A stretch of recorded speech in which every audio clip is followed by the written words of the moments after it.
اللہ نے جیسے خیر دے مولانا کو جنہوں نے جو اس شہر کی خاص ضرورت اس ضرورت کی طرف توجہ دی اور اللہ کے فضل و کرم سے یہ ضرورت کسی حد تک پوری بھی ہو رہی ہے. لیکن کسی بھی ادارے کا قائم کر دینا یا کسی بھی بڑے سے بڑے علامہ کا پڑھا دینا یہ اس وقت تک فائدہ مند ثابت نہیں ہو سکتا جب تک اس کے جو پروڈکٹ ہے فارغین اگر وہ اس کام کو یا اس مقصد کو پورا نہ کرے تب تک وہ چیز کا جو فائدہ ہونا چاہیے وہ فائدہ نہیں ہو سکتا. اب میں آتا ہوں پڑھانے کے لیے, مولانا پڑھاتے الحمدللہ, اس کا جو سارا کا سارا دارومدار آپ لوگوں پہ.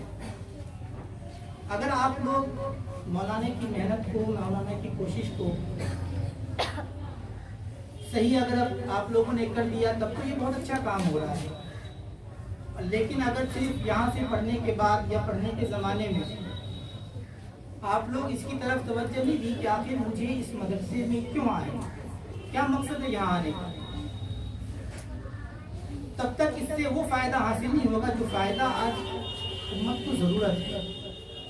آج ہم دیکھیں کہ مردوں کو کسی نہ کسی ذرائع سے کچھ نہ کچھ دین کی باتیں سننے کو مل جاتی ہے, چاہے مسجدوں میں جا کر, چاہے کسی ساتھی کے ذریعے سے, یا بہت سارے ذرائع ہیں جس کے ذریعے سے ان کی بات, دین کی باتیں, اللہ رسول کی باتیں, ان کے احکامات ان کے کانوں میں کسی نہ کسی ذریعے پہنچ جاتی ہیں. لیکن جو ہماری خواتین ہیں, جو گھر کی عورتیں ہیں, وہاں تک بات نہیں پہنچ پاتی. نہ ہم لوگ صحیح طور پر پہنچا سکتے ہیں کیونکہ ہم تو کسی گھر میں نہیں جا سکتے, کہ ہم تو وہاں تک ہی جا سکتے ہیں جہاں تک ہمارا اختیار ہے. جیسے کہ ہمارا گھر خود اپنا گھر, وہاں تک تو بات پہنچا سکتے ہیں. لیکن اگر آپ لوگ اس ذمہ داری کو اٹھا لیں, عورتوں کو صحیح علم جو ملنا چاہیے وہ علم نہیں مل پاتا ہے, اور جو علم نہیں ملنا چاہیے وہ علم دھڑلے کے ساتھ ملنا ہے. جیسے اسکول اور کالجز میں, آج کوئی بھی اسکول میں یا کسی بھی کالج میں آپ چلے جائیں, یونیورسٹی میں چلے جائیں, وہاں آپ کو یہ نہیں سکھایا جائے گا کہ اللہ کون ہے. وہاں آپ کو جناب محمد صلی اللہ علیہ وسلم کے احکامات اور طریقے کو نہیں بتایا جائے گا کہ دیکھو کہ تم اگر اس طریقے پر چلو گی اس سے یہ فائدہ ہوگا. وہاں یہ نہیں بتایا جائے گا کہ اولاد کی پرورش کیسے کرنی ہے. وہاں یہ ہرگز نہیں بتایا جائے گا کہ ماں باپ کے ساتھ کیسا سلوک کرنا ہے. تو جب اسکول اور کالجز میں جب یہ پڑھائی نہیں ہو رہی ہے تو آخر کون سی جگہ ہے جہاں ان ساری چیزوں کو سیکھیں. وہاں اس بات کو سیکھیں کہ ہمیں اس دنیا میں کیوں بھیجا گیا ہے. صحابیات کو دیکھیں گے, ان کی زندگی کو دیکھیں گے تو کس طریقے سے انہوں نے اپنی اولاد کی یا اپنے شوہر کی یا اس وقت کے جو ماحول تھے اس کی کس طریقے سے نگرانی کی, کس طریقے سے اس کو تبدیل کرنے میں ان کا کتنا بڑا ہاتھ تھا. تو اس بات کو ہماری نظر کے سامنے میں, تو آپ ہی اس مدرسے کی پروڈکٹ ہیں. اگر آپ صحیح طریقے سے اس محنت کو, اگر آپ کے ذمے ہیں کہ چاہے اس محنت کو کارگر بنا دیں, چاہے اس محنت کو ضائع کریں, کچھ پانے کے لیے کچھ چھوڑنا پڑتا ہے, یہ بات ہم سب جانتے ہیں. دوسرا اصول نے یہ ایک عجیب بات کہی کہ بہت کچھ پانے کے لیے بہت کچھ چھوڑنا پڑتا ہے. اگر ہم چاہتے ہیں کہ ہمارے ذریعے سے کچھ خدمت ہو, ہم اللہ کے راستے پر چلیں اور ہمیں دوسروں کے نفع حاصل ہو, تو اس کے لیے ہمیں بہت ساری چیزوں کو جو ہمارے لیے جائز بھی ہو اس کو ہمیں چھوڑنا پڑے گا. مثال کے طور پر کہ ہمیں خوب سجنے سورنے کا شوق ہے, اس میں سے کچھ چیزیں جائز بھی ہیں. ہمیں اور بھی جو دوسری چیزیں ہیں جس کا ہمیں شوق ہے, تو ان ساری چیزوں کو ہمیں اگر ہم یہ چاہتے ہیں کہ ہمارے ذریعے سے ہمیں اللہ پاک ہم سے کام لے, اس کے لیے ہمیں سب سے پہلے اپنی زندگی میں سے جو گناہوں کے اثرات ہیں, ایک تو گناہ جو مکروہات ہیں وہ تو بالکل واضح ہے جو حرام ہے, ایک وہ چیزیں جو صرف مکروہ کی حد تک ہے, اس کو بھی اپنی زندگی سے ہمیں چھوڑنا پڑے گا, اس کو اپنی زندگی سے ہمیں نکالنا پڑے گا.